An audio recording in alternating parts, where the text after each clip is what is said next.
राधे राधे मेरे प्यारे भाइयों बहनों माताओं व बंधुओं, संस्कार की बातें चैनल में आपका स्वागत है। बंधुओं, आज सावन मास के शुक्ल पक्ष की पंचमी तिथि है, जो कि नाग पंचमी के रूप में मनाई जाती है। बंधुओं, मैं आपको आज नाग पंचमी की कथा सुनाने जा रही हूँ। बंधुओं, श्रावण शुक्ल पक्ष की पंचमी को नाग पंचमी कहा जाता है। इस दिन नागों की पूजा की जाती है। गरुड़ पुराण में ऐसा कहा गया है कि नाग पंचमी के दिन घर के दोनों बगल में नाग की मूर्ति खींचकर इसके बाद प्रमुख महानागों का पूजन किया जाए। पंचमी नागों की तिथि है। ज्योतिष के अनुसार पंचमी तिथि के स्वामी नाग है। शेष आदि सर्पराजों का पूजन पंचमी को होना चाहिए।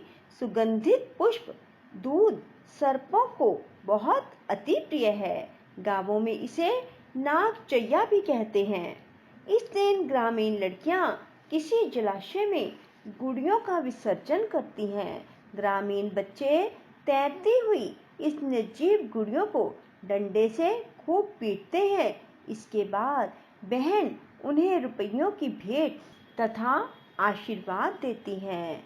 बंधुओं, यदि आपने हमारे YouTube चैनल संस्कार की बातें अब तक सब्सक्राइब नहीं किया तो जरूर करें और बेल आइकन दबाना ना भूलें, ताकि आपको हमारी आने वाली सभी वीडियोस की जानकारी सबसे पहले हो सके। बंधुओं, वीडियो को पूरी सुने।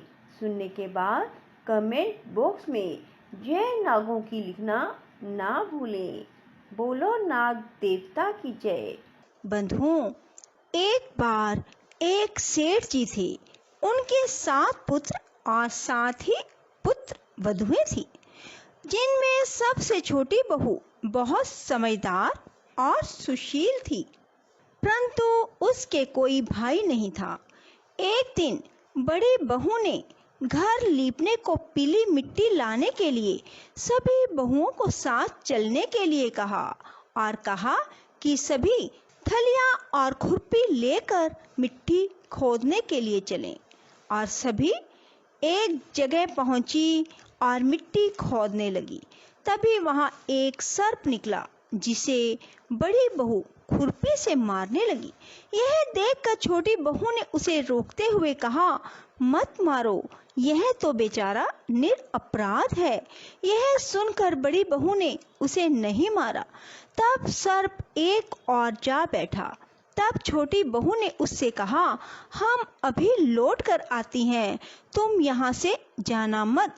यह कहकर वह सब के साथ मिट्टी लेकर घर चली गई और वहां जाकर घर के काम काजों में बिल्कुल भूल गई कि वह तो सर्प से वादा करके आई है कि वो उसके लिए दूध लेकर आती है। अब उसे अगले दिन ये बात याद आई कि उसे तो सर्प के लिए दूध ले जाना था। तभी उसने दूध उठाया और सर्प को दूध पिलाने के लिए चल पड़ी। उसने देखा कि सर्प तो वहीं बैठा है। उसने कहा, सर्प भैया, मैं आपके लिए दूध लेकर आई हूँ। तब सर्प कहने लगा, तू भैया कह चुकी, इसलिए तुझे छोड़ देता हूँ, नहीं तो तूने मेरे साथ झूठा वादा किया। मैंने तो तुझे अभी इस समय डस लेना था। वह बोली, भैया मुझसे भूल हो गई, उसकी क्षमा मांगती हूँ। तब सर्प बोला, अच्छा, तू आज से मेरी बहन हुई और मैं तेरा भाई हुआ, तुझे जो मांगना हो मांग ले। वह बोली, भैया मेरा कोई नहीं है, अच्छा हुआ जो तू आज मेरा भाई बन गया। कुछ दिन बीत गए।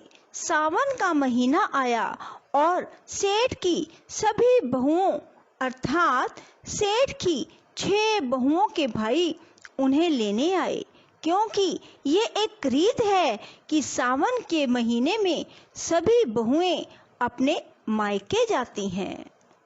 और अब छोटी बहू बेचारी रोने लगी, क्योंकि उसके कोई भाई नहीं था।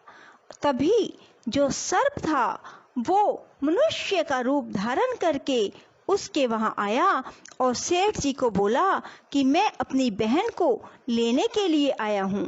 तब सेठ जी बोले कि इसके तो कोई भाई है नहीं। तब उसने कहा कि मैं इसका दूर के रिश्ते में भाई हूँ, बचपन में ही बाहर चला गया था। उसके विश्वास दिलाने पर घर के लोगों ने छोटी बहू को उसके साथ भेज दिया।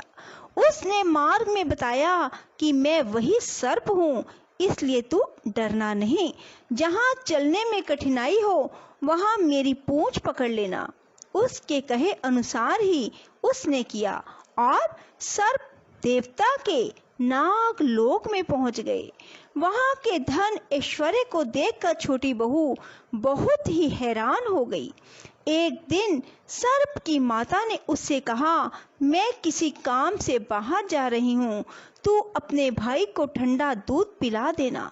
उसे यह बात ध्यान न रही और उससे गरम गरम दूध पिलाया गया, जिसमें उसका मुख बेतरह से जल गया।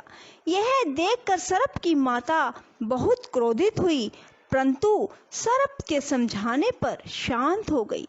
तब सर्प ने कहा कि बहन को अब उसके घर भेज देना चाहिए। तब सर्प और उसके पिता ने उसे बहुत सा सोना, चांदी, जवाहरात, वस्त्र, आभूषण देकर उसके घर पहुंचा दिया। इतना ढेर सारा धन देखकर बड़ी बहू ने ईर्ष्या से कहा, भाई तो बड़ा धनवान है, तुझे तो उससे और भी धन लाना चाहिए। सर्प ने यह वचन सुना तो सब वस्तुएं सोने की ला कर दे दी। यह देखकर बड़ी बहू ने कहा, इन्हें झाड़ने की झाड़ू भी सोने की होनी चाहिए। तब सर्प ने झाड़ू भी सोने की लाकर रख दी। सर्प ने छोटी बहू को हीरा मनियों का एक अद्भुत हार भी दिया। उसकी प्रशंसा उस देश की रानी ने भी सुनी और वह राजा से बोली कि सेठ की छोटी बहू का हार यहाँ मुझे ला कर दो। राजा ने मंत्री को हुक्म दिया कि उससे वह हार लेकर शीघ्र यहाँ उपस्थित हो।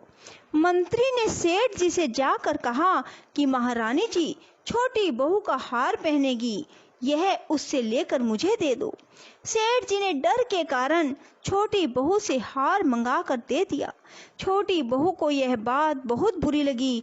उसने अपने सर्प भाई को याद किया और आने पर प्रार्थना की, भैया रानी ने हार छीन लिया है, तुम कुछ ऐसा करो कि जब वह हार उसके गले में रहे तब के लिए सर्प बन जाए और जब उसे मुझे लौटा दे तब हीरो और मनियों का हो जाए। सर्प ने ठीक वैसा ही किया। जैसे ही रानी ने हार पहना वैसे ही वह सर्प बन गया। यह देखकर रानी चीख पड़ी और रोने लगी। यह देखकर राजा ने सेठ के पास खबर भेजी कि छोटी बहू को मेरे पास लेकर आए। सेठ जी डर गए कि राजा ना जाने क्या करेगा। वे स्वयं छोटी बहू को साथ लेकर वहां पहुंचे। राजा ने छोटी बहू से पूछा, तूने क्या जादू किया है, मैं तुझे दंड दूंगा। छोटी बहू बोली, राजन धृष्टता क्षमा कीजिए, यह हार ही ऐसा है कि मेरे गले में हीरो और मनियों का रहता है और दूसरे के गले में सर्प बन जाता है। यह सुनकर राजा ने वह सर्प बना हार उसे देकर कहा, अभी पहन कर दिखाओ। छोटी बहू ने जैसे ही उसे पहना वैसे ही वह हार हीरे और मनियों का बन गया। यह देखकर राजा को उसकी बात का विश्वास हो गया और उसने प्रसन्न होकर उसे बहुत सी मुद्राएं भी पुरस्कार में दी। छोटी बहू उन सब वस्तुओं को लेकर और हार को लेकर अपने घर लौट आई। उसके धन को देखकर बड़ी बहू ने ईर्ष्या के कारण उसके पति को सिखाया कि छोटी बहू के पास कहीं से धन आया है। यह सुनकर उसके पति ने अपनी पत्नी को बुलाकर कहा, ठीक ठीक बता कि यह धन तुझे कौन देता है।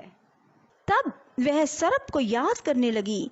तब उसी समय सर्प ने प्रकट होकर कहा, यदि मेरी धर्म बहन के आचरण पर संदेह प्रकट किया तो मैं तुझे खा जाऊंगा।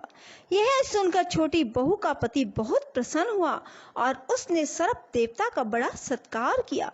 उसी दिन से नाग पंचमी का त्योहार मनाया जाने लगा और स्त्रियां सर्प को भाई मानकर उनकी पूजा करने लगी।